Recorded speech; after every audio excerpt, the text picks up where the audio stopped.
trying to rediscover what was working for them earlier this month. High effort.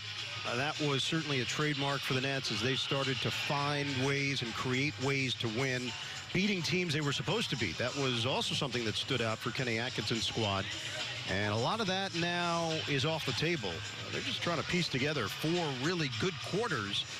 In this one, it took overtime. Minnesota outlasts the Nets. And to your point, it looked like the Nets had dodged a bullet, but ultimately the Timberwolves, it was their night. And I think you used such an important word saying outlast. I felt like the effort level, the energy, the intensity from both these teams, but from the Brooklyn Nets side was high to start the game. And then towards the end of that fourth quarter, they started to wear down a little bit, and it felt like Minnesota cranked things up. Yep. They were more aggressive, more physical on the defensive end. They were going after the glass. There was that pivotal offensive rebound that Minnesota picked up, that it goes from a 2-possession game Nets ball to a 1-possession game. Yep.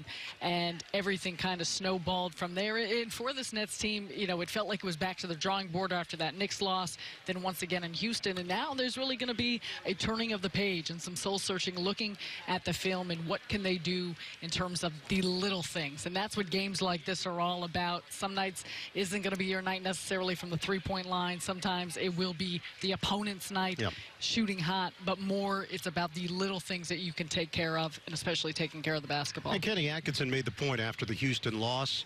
Even in wins recently, the Nets hadn't been playing particularly well. So there were signs and indicators that things needed to change. And now the question is, can they change it with this group? Of course, Karis LeVert potentially waiting in the wings. Kyrie Irving, still a question mark as to when he comes back. But the reality is the reality. This is your group right now, and you've got to find ways and manufacture ways to create enough offense. But the defensive side, that was a big key here. Minnesota is a team that has really struggled offensively throughout the season. They gained confidence in the fourth quarter and in OT. And I think throughout the stretch of time where the Nets were still missing